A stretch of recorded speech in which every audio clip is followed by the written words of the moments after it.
अस्सलाम वालेकुम जी। तो मौजूद हूँ डेरा इस्माइल ख़ान में। मेरे साथ बच्ची मौजूद है आफ़िया बीवी, जिन्होंने आज सैयदना हज़रत अबू बकर सिद्दीक़ रज़ियल्लाहु अन्हु के तकरीरी मुकाबले में शिरकत की और इनका मौजू था बेटी की फ़ज़ीलत, जिन पे इन्होंने माशाल्लाह से इतनी अच्छी तकरीर की है। आप इस इंटरव्यू के बाद देख सकेंगे और इनका जोश व जज्बा काबिल दीद था। इनको एज़ाज़ी सनद के साथ साथ एज़ाज़ी इनाम से भी नवाजा गया है और इनकी जो स्पीच थी उसको खराज तहसीन पेश करते हैं। आजकल अगर हम माशरे में हम देखें तो बेटियों का बहुत बड़ा किरदार रहा है अपने वालिदैन की खिदमत में। आजकल के जो नौजवान हैं वो जब बड़ी उम्र में हो जाते हैं, अपने पाँव पर खड़े हो जाते हैं, तो अपने वालिदैन को भूल जाते हैं। लेकिन बेटियां जो है अपने वालिदैन का सहारा बनती हैं। अगर वो ससुराल चली जाएँ फिर भी जो है अपने वालिदैन की खिदमत करना नहीं भूलती। जब भी वो अपने वालिदैन के पास आती हैं तो उनकी हमेशा खिदमत करती हैं। और आजकल की जो लड़कियाँ हैं वो नौजवानों के मुकाबले में है और बढ़ चढ़ कर जो है हर फील्ड में जो है पाकिस्तान की तामील तरक्की में अपना किरदार अदा कर रही हैं। और उनमें से एक जो है आफ़िया बीबी भी हैं डेरा इस्माइल ख़ान से, जिनके ऊपर मैं समझता हूँ कि अगर गवर्नमेंट तवज्जो दे तो ये आगे चल कर जो है पूरे पाकिस्तान का नाम जो है पूरी दुनिया में जो है रोशन कर सकती हैं। इनकी स्पीच से, इनके जोश जज्बे से हम बहुत मुतासर हुए हैं और इनसे बात करेंगे कि इनकी उम्र क्या है और ये आगे फ्यूचर में पाकिस्तान गवर्नमेंट अगर इनको मौका दे तो ये आगे जो है बड़ा जो है पाकिस्तान का नाम रोशन कर सकती हैं। सबसे पहले आप ये बीबी मुझे ये बताएंगे आपकी उम्र क्या है आपकी? 12 साल। 12 साल। और आप साथ में पढ़ भी रही हैं, कौन सी क्लास में? 5th क्लास में। ये बताएं कि आपको ये जो बेटी की फजीलत पर जो आपने तकरीर की है ये आपने ख़ुद तैयार की है या आपको किसी ने ये तैयारी करवाई इसकी? ये मेरे टीचर और उस्तादों ने याद करवाई है। ये बताओ कि आप सबसे छोटी हो घर में या आपकी कोई और भी बहनें भाई हैं आपके? भाई हैं 2 मेरे छोटे। और आप अकेली उनकी बहन है? जी। ये आगे अगर पाकिस्तान के हुकूमत की तरफ से अगर आपको मौका मिले तो आप आगे जाकर जो है पाकिस्तान का नाम रोशन कर सकती हैं। मुझे लगता है आपके अंदर इतना टैलेंट है, तो अगर कोई मौका मिला तो आप आगे जाना चाहेंगी? जी जाऊंगी। अच्छा, तो अभी इस उम्र में आपको डर नहीं लगा कि यार मैं उधर इतने सामने लोग बैठे हैं उनके सामने मैं जाके स्पीच करूँगी, कोई डर वगैरह नहीं लगा आपको? जी नहीं। तो ये बताएंगे ये नेचुरली है या इसकी पहले आप तैयारी करती हैं घर में? घर में तैयारी करती हूँ।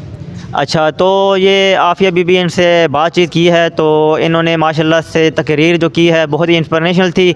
और मैं समझता हूँ कि अगर गवर्नमेंट पाकिस्तान इनको अगर मौका दे तो ये आगे चलकर मज़ीद जो है पाकिस्तान की तामील तरक्की में अपना किरदार अदा कर सकती हैं। ये इस उम्र में ये अवार्ड लेना, एक तकरीरी अवार्ड, दूसरा जो है सनद इनाम मिला है इनको, तो ऐसी उम्र में मैं समझता हूँ अगर ये अवार्ड्स ये ले रही हैं तो अगर इनके ऊपर काम किया जाए, इनको मज़ीद पॉलिश किया जाए तो ये आगे जो है मज़ीद जो है अपना जो है हिस्सा डाल सकती हैं पाकिस्तान की तरक्की में। और इनका जो मोटिव था बहुत पसंद आया कि बेटियों का भी जो है ना बड़ा किरदार होता है माशरे में और ख़ास तौर पे जो फैमिली है जिसमें बच्चों में ज़्यादातर जो है बेटों को ज़्यादा अफसर समझा जाता है, लेकिन बेटियां भी जो है रहमत होती हैं।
ए